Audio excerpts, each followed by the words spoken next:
Lecture 11, Evolution of Palestinian Nationalism.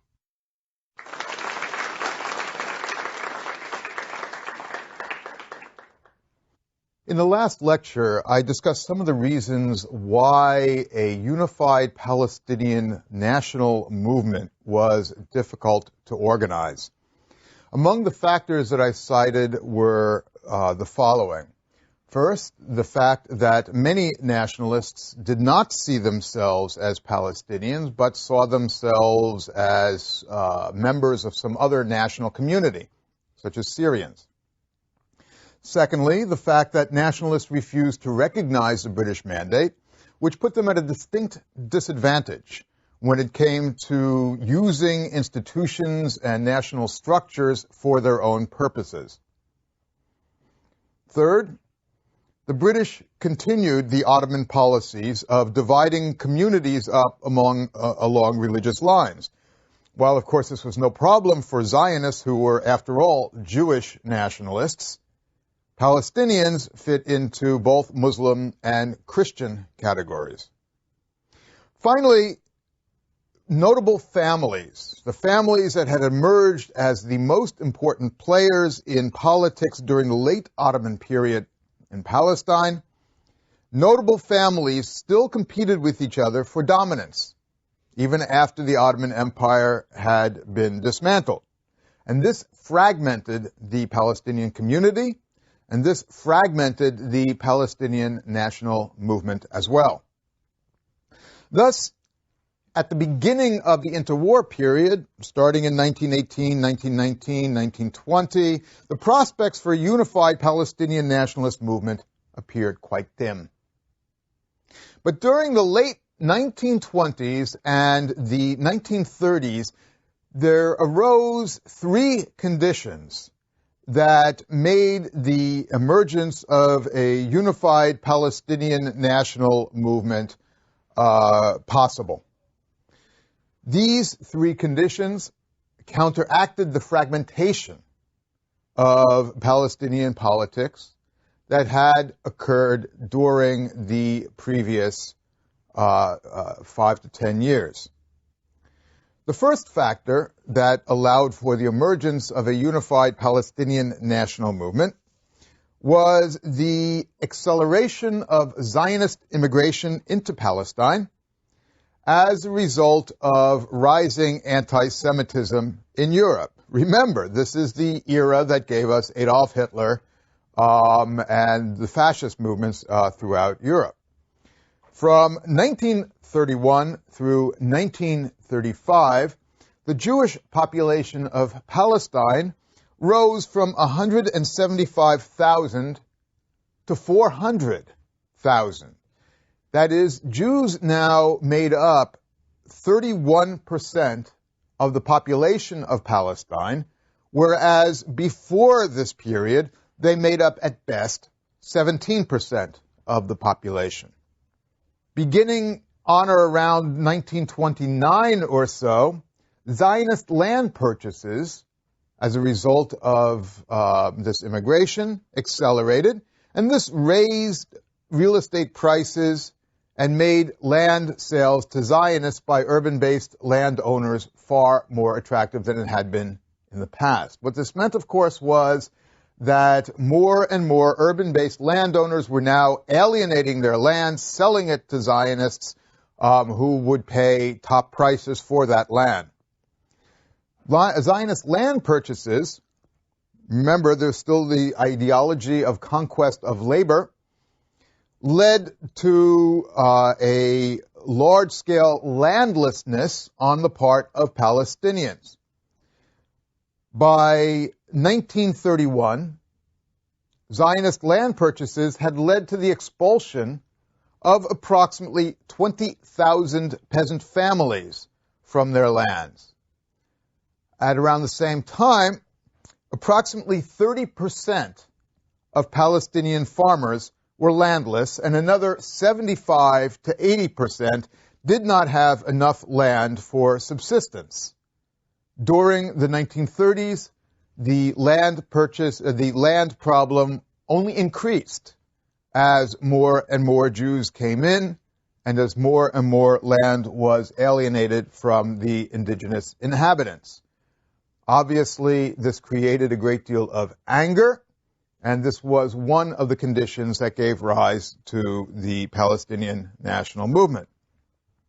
The second reason why a unified Palestinian nationalist movement could emerge during this period, the late 1920s into the 30s, was the agricultural crisis and the economic crisis that ensued, known, of course, as the Great Depression, 1929 through the 1930s.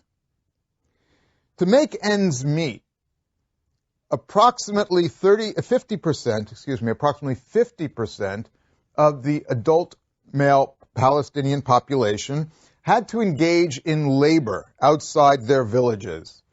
They became seasonal agricultural laborers, for example. They worked on road construction policies, infrastructural work, etc., etc. Others among the Palestinians permanently moved to Jaffa or Haifa or Jerusalem, where they worked as casual laborers.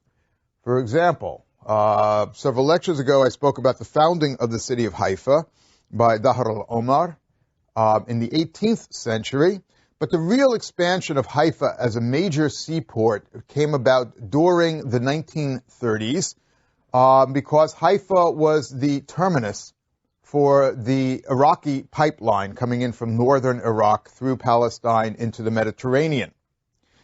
And as a result, the British went through this massive construction project in Haifa. The city was expanded enormously, and many Palestinians could get jobs as manual laborers, as casual laborers on various construction sites. But it's actually not just the jobs that are important. It's the fact that Palestinians were migrating either seasonally or permanently from one part of Palestine to another. This was an internal migration that was taking place either once or many times over an individual's life. And what this meant was that many Palestinians were now able to conceptualize themselves as part of a larger national community with national interests of its own. The final reason for the emergence of a unified Palestinian national movement at this time was regional and international events. In the late 1930s, it appeared that the British, who held the mandate for Palestine, were on the retreat in international relations. The Italians, after all, invaded Ethiopia, and the British had allowed Italian ships to sail through the Suez Canal. The Rhineland was reoccupied by the Germans, and in addition, there were mass demonstrations and general strikes throughout the Middle East, for example, in Egypt and in Syria in 1936. These three factors, the rise of Zionist immigration, the economic changes that took place within Palestine, and the fact that the British were on the defensive now in international relations, these three factors all combined to to set the conditions for a unified Palestinian national movement, and all that was needed was a spark to set that off. In 1936, a general revolt broke out in Palestine, which lasted in one form or another until 1939. There were two precipitating causes for the revolt. First, at the end of 1935, a shipment of arms destined for the Zionist community was discovered in Jaffa. This demonstrated to many Palestinians that the Zionist community was preparing for war, and that the Palestinian community itself should be prepared for armed confrontation with the Zionists. At the same time, a populist preacher by the name of Izz-ad-Din al-Qassam launched a guerrilla war against the British and the Zionists. Izz-ad-Din al-Qassam might be considered the first great national hero of Palestinian nationalism. Ironically, he wasn't even born in Palestine. He was born in Syria on the coast. But we have to remember, of course, that he was born during the Ottoman period. National boundaries did not exist in 1880 when Izz-ad-Din al-Qassam was born. And so, therefore, all this area, Syria, Palestine, was part of a regional economic and social unit, as I explained last time. Al-Qassam was swept up in Islamic reformist and anti-imperialist currents that had so affected the ideas of many in the region. Now, when I say Islamic reformist, I'm referring to a group of religious movements which purposely attempted to make Islam compatible with the modern world. We're going to talk about this in a moment. But the Islam, one of the constant themes in Islamic history has been something is going wrong, we're not as powerful, we're not as great as we once were, so therefore what we have to do now is to go back to certain principles that had given rise to Islam when we were a great expanding empire.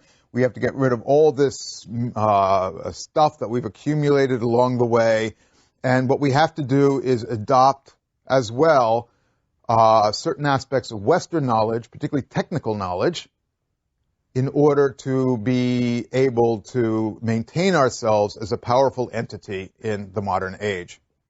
Anyway, Izz-ad-Din al-Qassam attended the school, the famous Islamic academy in Egypt called Al-Azhar, which at that time and still is probably the most prestigious institution of higher learning, higher Islamic learning in the Arab Middle East. Even during this period, al-Qassam began to get involved in a host of anti-imperialist ventures. Shortly after he left Al-Azhar, he collected supplies and weapons, for example, to fight the Italian invasion of North Africa, which took place in the early part of the 20th century. The Italians invaded the province, the Ottoman province of Tripolitania. He also joined a guerrilla band that was raiding into French-held Lebanon after the First World War to try to keep the French on the defensive. Of course, the French weren't kept on the defensive, and they seized Syria as well as Lebanon in 1920. Thereafter, al-Qassam fled to Haifa from Syria, where he became a registrar of marriages in the surrounding countryside. Think of it. He would go from village to village, registering marriages, and at the same time preaching an anti-imperialist, anti-British, anti-Zionist message. On his rounds, he would perform his duties as well as do his preaching. In 1935, al-Qassam organized a guerrilla band and launched what turned out to be an ill-fated raid during which he was killed.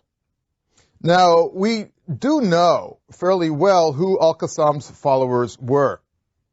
They included casual workers, artisans, peddlers, employees of the Haifa Harbor Authority, employees of the Palestine Railroad, and employees of the Palestine Postal Service.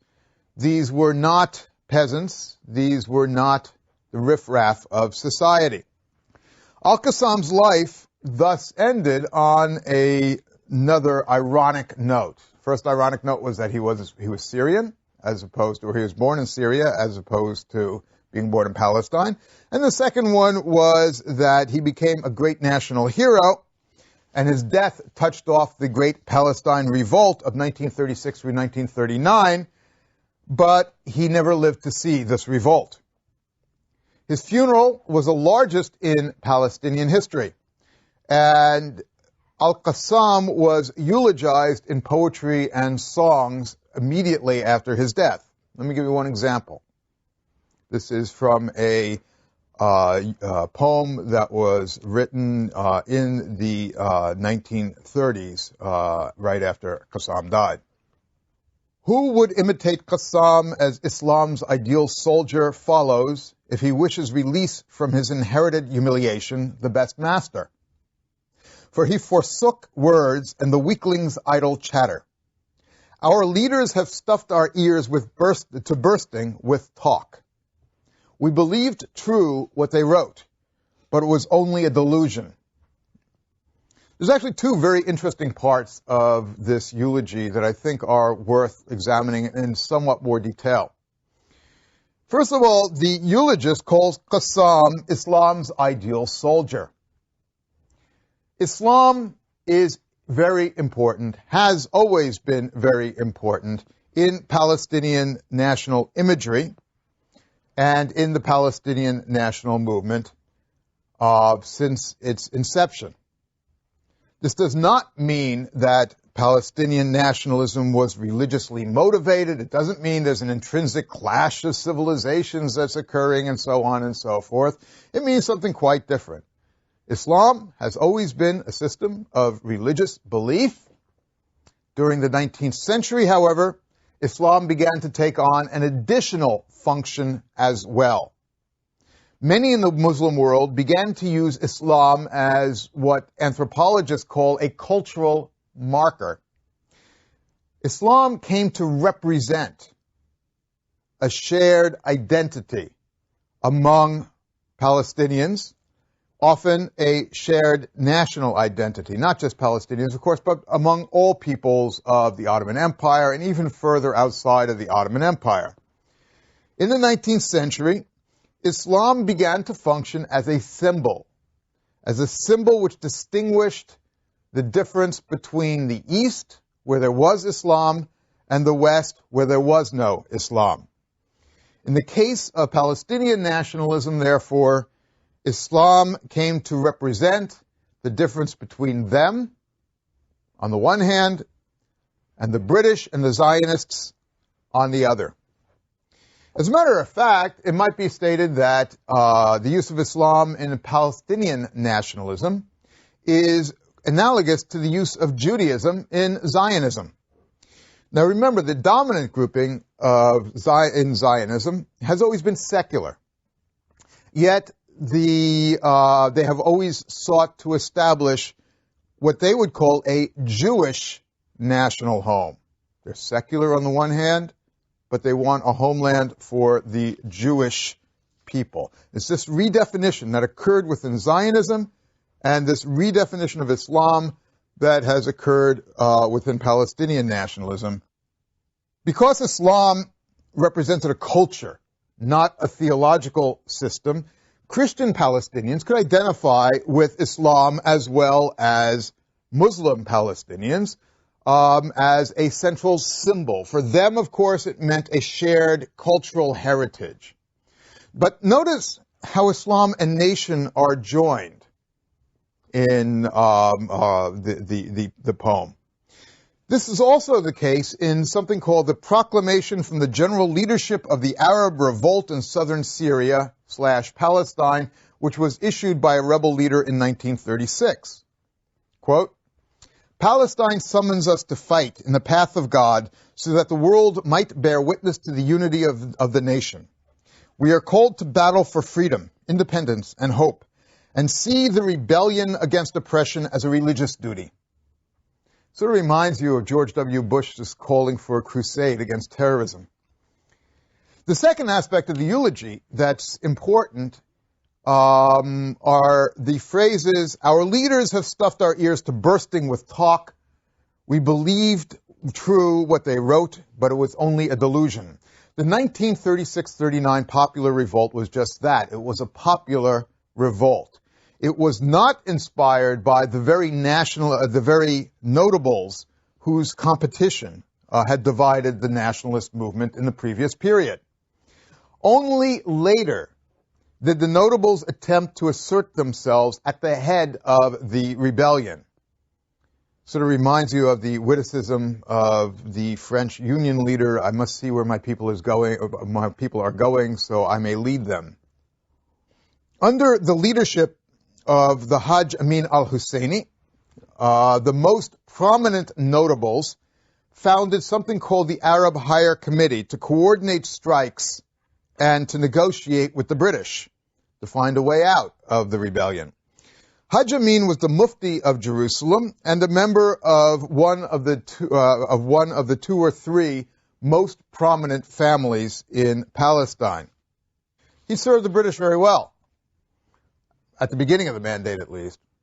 Indeed, the British made him Mufti, the jurisconsult of Jerusalem, and the head of something called the Supreme Muslim Council. Now, these were posts that really didn't exist before the British came. The British invented these posts, and they gave them over to the Hajj Amin. But after the British appointed a member of the rival Nashashibi family as mayor of Jerusalem, the Hajj Amin broke with them. This is another example of how interfamilial competition made it impossible for notables to unify, either pro-British or anti-British, for that matter.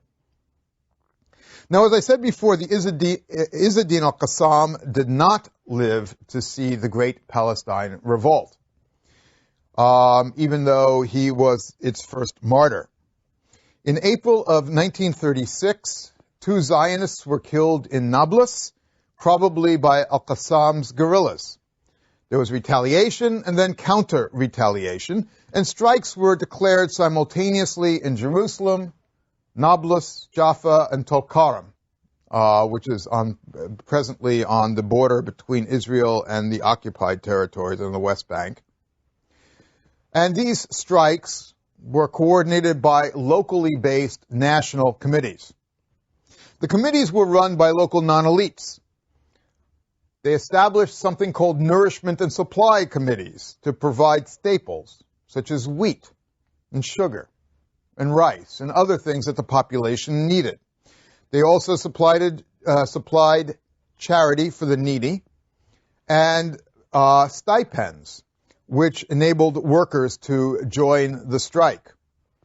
Fundraising for the rebellion was thus a very important part of maintaining it, and it was done through both legal and illegal means. It was done both through persuasion and through coercion. Rebels would collect jewelry from richer Palestinians by going door to door, jewelry, money, whatever valuables these richer Palestinians would have. There would be a levy on the salaries of people who continued to work during the strikes. There was extortion, and yes, there was foreign aid. Some of the money went to support the strikes, some of it went to support the strikers, and some of it went to support the armed bands that began to dominate the countryside. The revolt was put down in the urban areas by July of 1936, but the general strike lasted until October. It was one of the longest general strikes in history. Then the center of the revolt, as I said, moved to the countryside, and by the autumn of 1937, approximately 9,000 to 10,000 rebels roamed the countryside. Let me say something about this term. The term rebel, of course, is a term that is used because these people can be considered part of a national movement. On the other hand, the British and the Zionists referred to these people as brigands, terrorists, and Bedouin. Now, sociologists have recently recorded the memories of a Palestinian who was a young girl during the time of the revolt. And let me just read you excerpts from the interview. When I was young, I was with the young students in demonstrations. We would say, down with immigration, down with Balfour. But I didn't know what Balfour was, or what was meant by immigration. I knew that Jews were coming, and that we wanted to stop them, and that we didn't want them to take our land. I used to see the English people helping the Jews in the war. Our men, the Palestinians in the mountains, had to fight against both the British Army and the Jews. These men in the mountains had to get their guns from the people. every family had to collect money and buy a gun for them. These mujahideen, this word should now be familiar to everybody listening to this tape, these mujahideen, the fighters, would come to a village for a week. The whole village would give them food, cook for them, and clean their weapons for them. When the fighters were in the mountains, someone from the village would go up to the mountains carrying a white flag.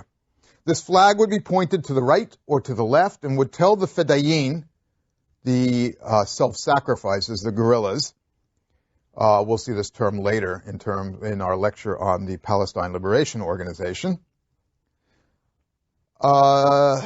This flag would be pointed to the right or to the left and would tell the fedayeen whether to stay or to leave. Sometimes while they were eating, the flag would tell them to leave. They would leave the food and flee. This was a life that my people used to live. During the strike, my father was one of the committee that collected dry food, wheat, and gave it to the poor whose work stopped during the strike. Once I remember, British soldiers pushed their way into the house and made a long line to take bags of flour and throw them in a well. My father started to shout because we used the water. They went on with what they were doing, and my father, a huge man, fell to the floor. I and my sister started to shout, and the neighbors came, and they carried him to his bed, and we called a doctor. It won't go from my eyes. Until now, I can't forget. I have a Palestinian friend who tells me that before her grandmother died, she visited her grandmother in Jordan. And every night her grandmother would say her prayers and would end her prayers by saying, and goddamn Balfour and goddamn the British. Now, my friend, of course, is an American. She said, look, Grandma, it's no longer the British and it's not Balfour. It's the Americans that are a problem. No. Goddamn Balfour, goddamn the British. The Great Revolt was the second most dramatic or traumatic, depending on your view, event in modern Palestinian history. The first, of course, most important event, the most traumatic event in Palestinian history was obviously the Nakba, the disaster of 1948. On the positive side, the Great Revolt was the first in a series of events that eventually led to the British withdrawal from Palestine. The British could not commit that size of an army to try to get a population that was opposed to their rule and opposed to the rule of immigrants, to get that part of the population at least to give in to British aims. When it came to Palestine, as I said once before, the British well understood the game was not worth the candle. On the negative side, British counterinsurgency against the Palestinians had an effect on Palestinian society that was second only to 1948. The British forced the leadership of the Palestinian community, the most important families, into exile, and they imposed on the Palestinian population collective punishments of villages, assassinations, mass arrests, deportations. They dynamited the homes of suspected guerrillas and sympathizers, etc. In addition, many elite Palestinians fled Palestine rather than face extortion from peasant and lower-class gangs. Palestinian society, therefore, never had a chance to recover from the first Nakba. Now, in part, the Great Revolt itself was doomed to failure. There was a lack of a real governing authority, and that assured that the revolt would descend into what a word we're now familiar with, warlordism. Some of the tactics employed were also counterproductive. The strikes initiated by the Arab Higher Committee, for example, actually played into the hands of the Zionists. Arabs were no longer buying and selling produce to the Jewish community of Palestine. Great. This would allow for the expansion of the conquest of labor idea.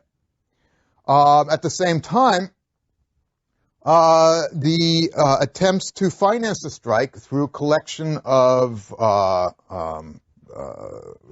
for the extortion of money, etc., from notable families, actually backfired on the population itself. We'll see in the upcoming lectures just what the effects of the 1936-39 revolt were on both subsequent history and on subsequent mythology.